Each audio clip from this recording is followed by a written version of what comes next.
tarde, boa noite. Meu nome é Matheus Falivene, sou professor de prática penal de vocês e hoje, dando continuidade ao tema recursos, nós vamos estudar o recurso extraordinário, né?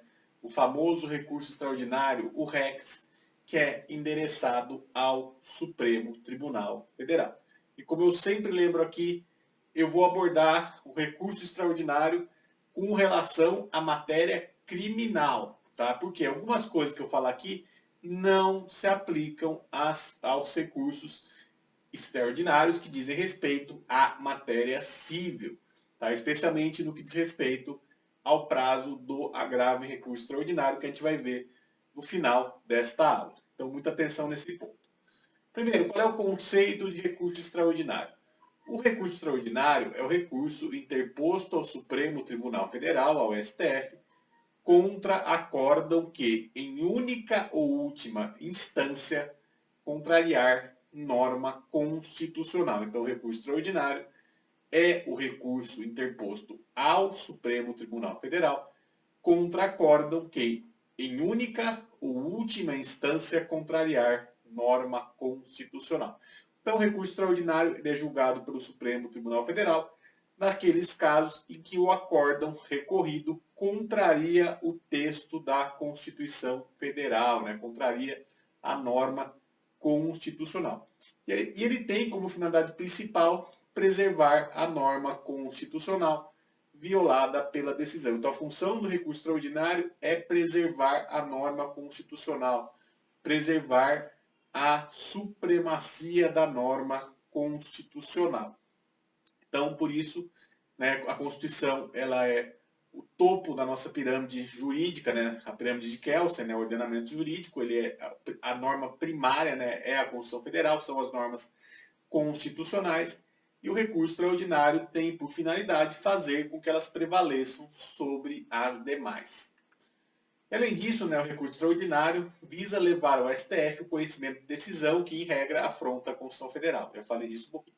Além disso, é importante destacar que o recurso extraordinário possui fundamentação vinculada, discutindo apenas questão de direito e não matéria de fato ou reexame de provas. Aqui é a mesma questão que eu já falei no recurso especial.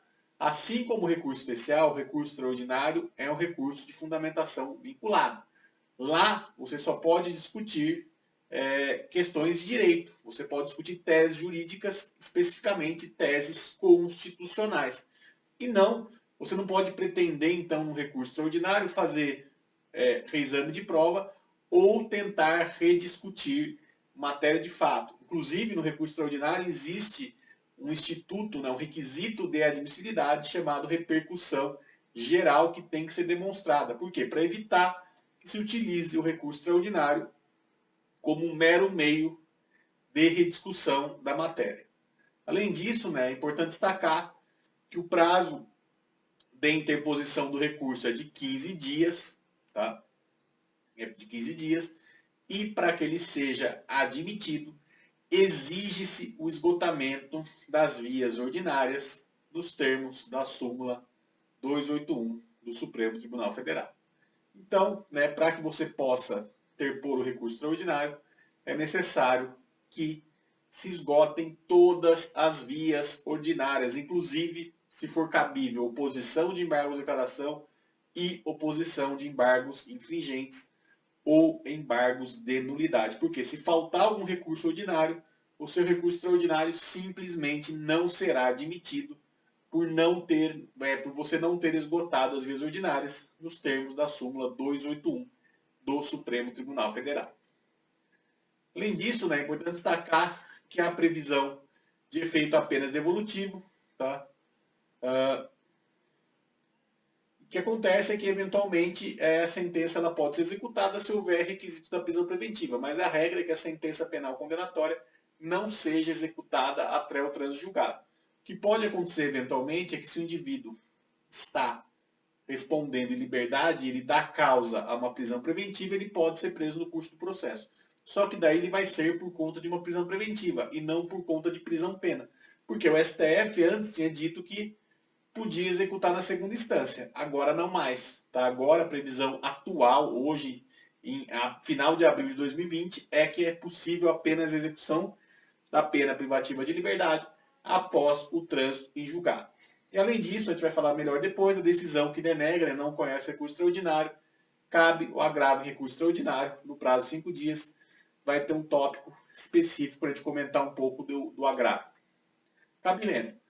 A norma do artigo 102 da Constituição dispõe lá que caberá ao Supremo Tribunal Federal e, no inciso 3º, que caberá julgar, mediante recurso extraordinário, as causas decididas em única ou última instância, quando a decisão recorrida, a linha A, contrariar dispositivo desta Constituição. E essa é a hipótese mais comum no âmbito penal, né? Nos recursos extraordinários criminais, a hipótese mais comum é a da linha A, que é uma decisão que contraria dispositivo dessa Constituição. Porque a nossa Constituição tem diversos princípios de direito penal e de direito processual penal, especialmente no artigo 5º, que podem ser violados por uma decisão de segunda instância. A linha B, né, caberá também quando declarar a inconstitucionalidade de tratado ou lei federal. Essa hipótese é um pouco mais rara, mas é possível também no penal. E também a linha C, julgar válida lei ou ato de governo local contestado em face da Constituição. E a linha D, julgar válida lei local contestada em face de lei federal. Essas duas últimas hipóteses são bem difíceis no penal. Não vou dizer que é impossível, porque a gente tem matéria de execução penal, né, que tem normativas estaduais, mas é bastante difícil. Tá? Além disso, é importante destacar, e isso também está na Constituição, que no caso de recurso extraordinário, se faz necessário a demonstração da repercussão geral da demanda. E o que é repercussão geral? É a ideia de que a tese levantada no recurso extraordinário, ela ultrapassa a mera rediscussão do caso, ultrapassa a relação entre as partes, tendo relevância jurídica, social, econômica ou política. Tá? Essa que é a ideia de repercussão geral. Então, no recurso extraordinário, é importante que a parte, né, que está recorrendo, demonstre a ocorrência da repercussão geral. Demonstre em sede de preliminar a ocorrência da repercussão geral. Tá? Agora a gente vai ver aí, está escrito fundamentação do RESP, tá? Mas é fundamentação do REX, tá? Ficou errado aí, tá? A gente vai ver aqui os requisitos de fundamentação do recurso extraordinário, tá? É REX aí, não RESP, tá? Ficou errado na hora que eu digitei. Primeiro requisito, tá, de fundamentação do recurso extraordinário deve ser a fundamentação, né? O recurso extraordinário ele tem que ser muito bem fundamentado, possibilitando a exata compreensão da controvérsia, que é basicamente a matéria constitucional debatida. Na medida em que é deficiente de fundamentação, o recurso não poderá ser admitido. É aquilo que eu disse mais ou menos no recurso especial também. No recurso extraordinário, o recurso tem que ser bem escrito e tem que ser objetivo, conciso, de forma que se permita a compreensão da matéria constitucional que é debatida.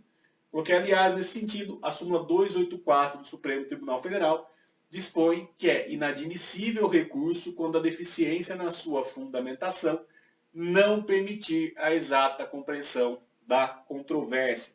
Então, primeira coisa, o recurso tem que ser muito bem fundamentado. Segunda questão, o pré-questionamento. Já falei também lá atrás, para que o recurso ele possa ser admitido, é necessário o pré-questionamento. Isto é, que a matéria recorrida já tenha sido decidida pela instância ACO. Então, quer dizer, o tribunal de origem do recurso ele tem que ter debatido a questão que ali está recorrida. Porém, aqui tem uma distinção entre o que acontece no STJ e no recurso especial do que acontece no STF e no recurso extraordinário. Tá? Enquanto no STJ se admite apenas o pré-questionamento explícito e numérico, que eu expliquei na outra aula, onde a tese tem que estar explicitamente falada, tem que ter o número do artigo, o Supremo Tribunal Federal admite o denominado pré-questionamento ficto.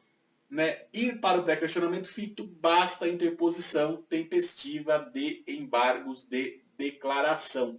Então, o que acontece? O Supremo Tribunal Federal, para fins de recurso extraordinário, diz que basta o chamado pré-questionamento ficto, que é a mera interposição de embargos de declaração, independentemente deles serem acolhidos ou não pelo tribunal de origem. Então, para o Supremo Tribunal Federal, não é necessário o pré-questionamento específico e numérico, bastando o pré-questionamento ficto. Isso é muito importante, é uma decisão importante e que, de certa forma, facilita, né, a admissibilidade do recurso extraordinário. Coloquei lá. Contudo, apesar da Corte Constitucional admitir o pré-questionamento ficto, recomenda-se fortemente a realização do pré-questionamento específico e numérico. Por quê? A jurisprudência do STF é extremamente volátil. Tá? Então, no momento agora, eles adotam o pré-questionamento ficto. Mas vai que no seu recurso, eles resolvem mudar e falar não, precisa de pré-questionamento específico e numérico. Então, eu entendo como advogado que nesses casos, é melhor pecar pelo excesso, tá? É melhor pecar pelo excesso e tentar um pré-questionamento específico e numérico. Se não der, você fica com o ficto e sobe o recurso com o ficto.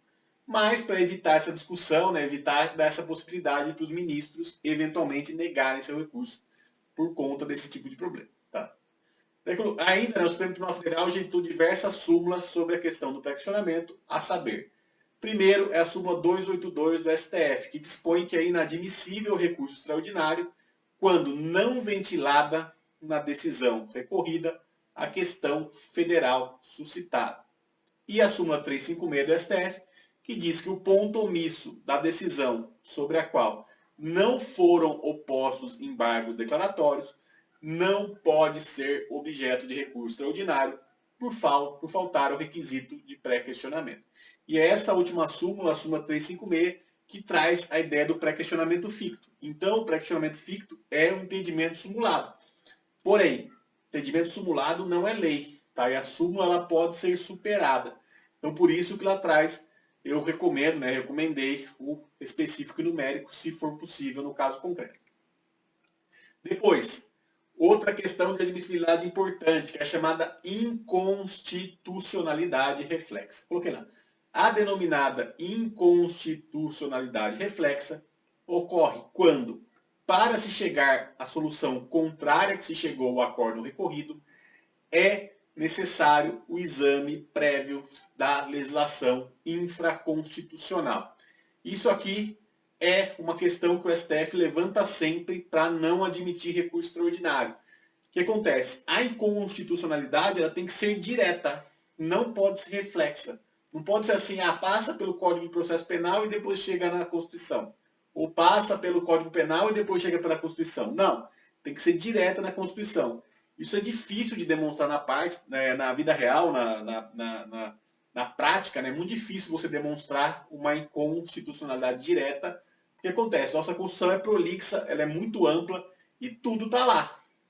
E muita coisa que está lá também está no Código Penal ou no Código de Processo Penal.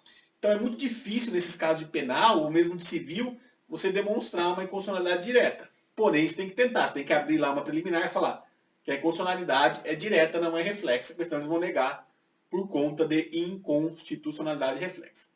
Além disso, também você tem como uma questão de não admissibilidade, né, a impossibilidade do revolvimento de questão fática. Como eu coloquei aqui, o recurso extraordinário não é um meio adequado para o revolvimento de fatos e provas. Né? Você não pode pretender o revolvimento do conjunto fático probatório em recurso extraordinário. Recurso extraordinário não é uma nova apelação. Eu sei que isso é difícil, às vezes, na prática. Você vê uma injustiça acontecendo e você quer que aquela injustiça seja revista no mérito, né, no fato. Porém, o meio adequado não é o recurso extraordinário e nem recurso especial. É revisão criminal, se for o caso. Tá? Por quê? Porque o recurso extraordinário ele se presta a debater teses e não fatos. Essa é uma questão muito importante. E nesse sentido é a súmula 279 do STF, que diz que para o simples reexame de prova não cabe recurso extraordinário. Então, lembrando, recurso extraordinário não é o meio adequado para reexame de prova. E daí, por fim, a gente tem o chamado agravo em recurso extraordinário, né? Da decisão que denega não conhece o recurso extraordinário, caberá agravo de recurso extraordinário no prazo de 5 dias. E aqui acontece a mesma coisa que acontece no recurso especial. O prazo é de 5 dias. O prazo no penal é de 5 dias, porque para o penal não foi revogada, segundo o entendimento do STJ e do STF, a Lei 8.038 de 90. Tá? Para fins cíveis, sim. Então, para fins cíveis, prevalece o prazo previsto no Código de Processo Civil. Para fins penais, não. Para fins penais, prevalece o prazo de 5 dias. E muitos advogados perdem o prazo do agravo em recurso extraordinário por conta de entender que o prazo é 15 dias e não 5. Então, na sua vida, no seu trabalho, se você for advogar na área criminal, não esqueça que para o criminal o prazo é 5 dias, certo? Agradeço vocês por terem assistido esse vídeo. Espero que tenham gostado. Quem quiser pode deixar um like aí, se inscrever no canal, ativar o sininho, sei lá o que. Muito obrigado. Espero vocês na próxima aula, que a gente vai falar de ações constitucionais. Muito obrigado.